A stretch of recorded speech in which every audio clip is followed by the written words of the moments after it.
I love my Jane dearly and have done absolutely nothing to harm her. I did not murder her.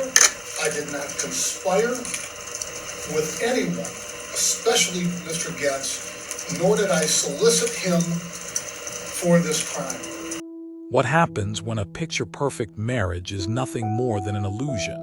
When a man who seems like the ideal husband hides dark secrets beneath the surface?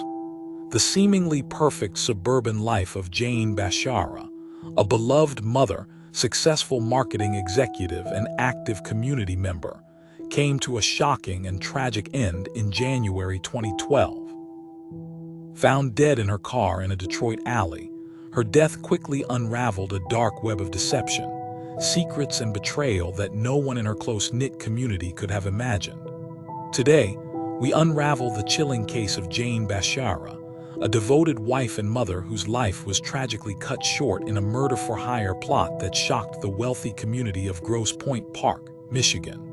Was it robbery gone wrong, or was the real danger lurking within her own home? Let's dive deep into this disturbing case.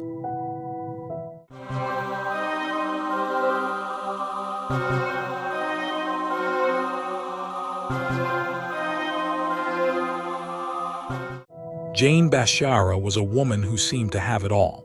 A dedicated mother, a successful marketing executive, and a respected figure in the tight-knit community of Grosse Pointe Park, Michigan. To the outside world, her life appeared perfect. She had a loving husband, 2 wonderful children, and a beautiful home in one of the most affluent neighborhoods in the state. Born and raised in Michigan, Jane was known for her kindness, intelligence, and commitment to both her family and her career. She was an executive at a local energy company and was deeply involved in community service. She was a kind-hearted woman who was active in her local church, participated in charity work, earning the admiration of friends and colleagues alike. Those who knew her described her as warm, hardworking, and always willing to lend a helping hand. Just doing wonderful. She'd walk into a room and light it up, and somebody's taken that life away. Yesterday afternoon, she was coming home from work, home for a while, gone to run an errand, and now she's just gone. But beneath closed doors, Jane's marriage was far from perfect. Her husband, Bob Bashara, was harboring dark secrets that would ultimately lead to a horrific tragedy. Robert Bob Bashara was, by all appearances, a successful and respected businessman. The couple had been married for nearly 26 years, and together they built a seemingly stable life. But beneath Bob's charming exterior lurked a secret life filled with deception, control, and a disturbing obsession with domination.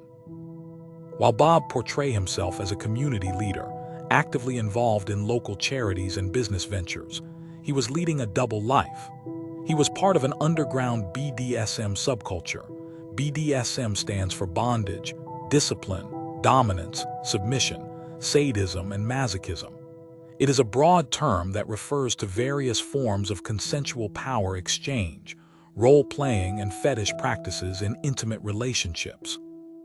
He engaged in dominant-submissive relationship, had multiple affairs, and even maintained a private dungeon, where those in his private circle, he went by the name Master Bob, living out his twisted fantasies while maintaining the facade of a devoted husband and father. This hidden world was a stark contrast to the family man persona he displayed in public. Bob's dungeon, located in a commercial building he owned, was where he indulged in his alternative lifestyle. He had submissive partners who followed his rules and participated in his BDSM activities. To those who knew him in this circle, he was powerful and controlling, but to his wife, Jane Bashara, he was a man with secrets. But Bob's hidden world was on the verge of collapse. Jane had grown increasingly suspicious of her husband's infidelities and financial troubles, and as his desperation mounted, Bob made a sinister decision, one that would change everything and one that would shock their quiet, upscale community and unravel his carefully built double life. The case began on January 24, 2012, when Bob Bashara reported his wife missing, about 11 p.m. that Tuesday. He told police he had expected her home about 8 p.m. He said he thought she was running an errand. The Grosse Pointe Park woman was found this morning in the back seat of her Mercedes-Benz, and sources say there was trauma to Jane's throat, neck, and back. It's believed Jane made it home because her work badge and some other items were found at the house. But Jane's husband told police when he got home, she wasn't there, and so at 11:30 last night, he reported her missing. Then, about 8 hours later, a tow truck driver making random checks for stolen cars found the Mercedes-Benz on Detroit's east side near Pinewood and Bradford, strangely out of place in an alley full of trash and other debris. The next day, Jane Bashara was found dead in the backseat of her Mercedes-Benz SUV, abandoned in a dark alleyway in Detroit. The scene was staged to look like a robbery gone wrong. But when investigators took a closer look, it became clear that this was no random act of violence. The discovery of her body sent shockwaves through the affluent Grosse Pointe Park community. An autopsy revealed that Jane had been strangled to death, suffering blunt force trauma before her body was dumped. Police immediately turned to Bob Bashara, who made a public display of grief, appearing on television, pleading for justice, and even setting up a memorial for his wife. The family wanted to thank everyone who prayed for them and Bob's murdered wife, who he called My Jane. This is an unconceivable tragedy, and everyone needs to know how absolutely wonderful and how much this has meant. They'll never know how wonderful this has been for us. And he went on to assure everyone he's cooperating fully with police, who have identified him as a person of interest in his wife's murder. We have cooperated with law enforcement agencies and will continue to do so.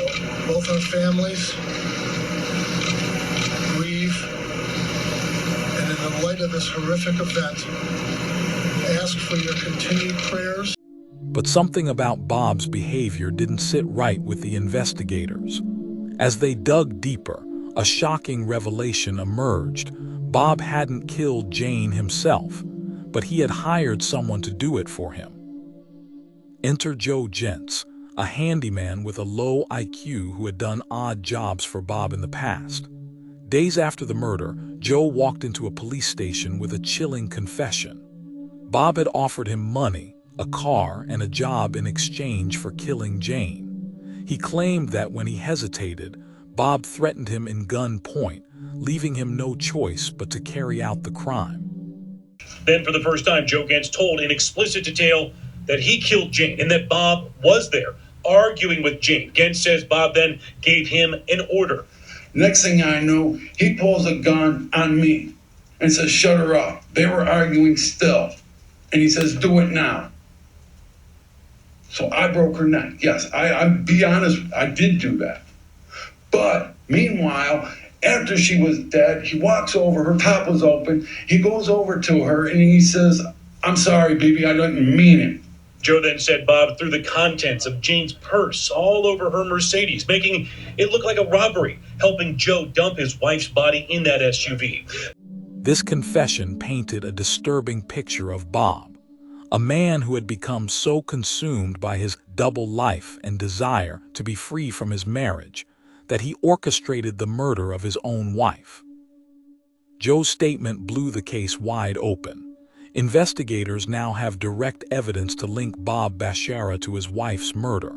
But despite this, Bob continued to deny involvement, insisting that he was innocent.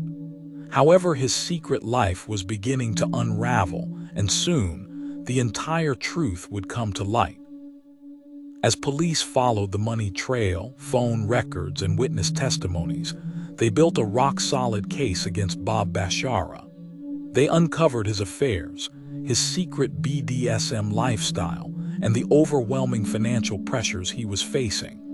It was becoming clear Jane's murder was not a crime of passion, but a calculated decision made by a man desperate to eliminate his wife and start a new life. Bob was arrested and charged with solicitation of murder, later upgraded to first-degree murder after evidence confirmed his involvement. But even behind bars, Bob had tried to intimidate and manipulate witnesses, further demonstrating his willingness to go to any lengths to protect himself. His public persona shattered, and the once respected businessman became a national disgrace. During the trial, prosecutors painted Bob Bashara as a manipulative, narcissistic man who saw Jane as an obstacle to his double life. Joe Gentz testified, confirming Bob's involvement in planning the murder. In December of 2014, Bob Bashara was convicted of first-degree murder and sentenced with life in prison without the possibility of parole. In the case of the people of the state of Michigan versus Robert Bashara, would you please read your verdict form as marked? That's count 1, conspiracy to commit homicide, murder first degree premeditated. Guilty of conspiracy to commit homicide, murder first degree premeditated. To count 2, solicitation of a homicide murder. Guilty of solicitation of a homicide murder. He spent his remaining years behind bars at the Oak Correctional Facility in Michigan. Joe Gentz, who had been cooperating with the investigators and pled guilty to second-degree murder, was sentenced to a lesser term of 17 to 28 years in prison. But the final chapter of this case came on August 17, 2020, when Bob Bashara died in prison at the age of 62. But we'll begin with breaking news here at 6.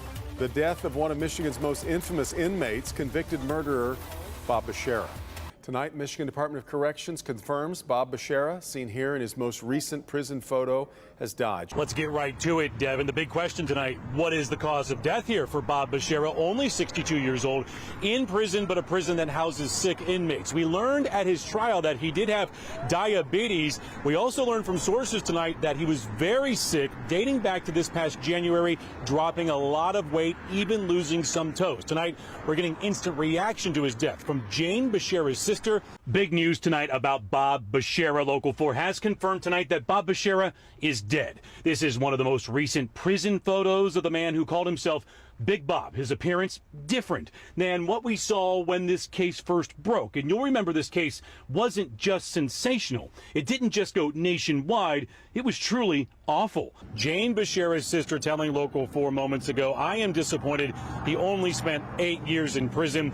That is just not long enough for all that he ruined." Reports stated that he had been suffering from underlying health conditions, though the Michigan Department of Corrections did not disclose an official cause of death.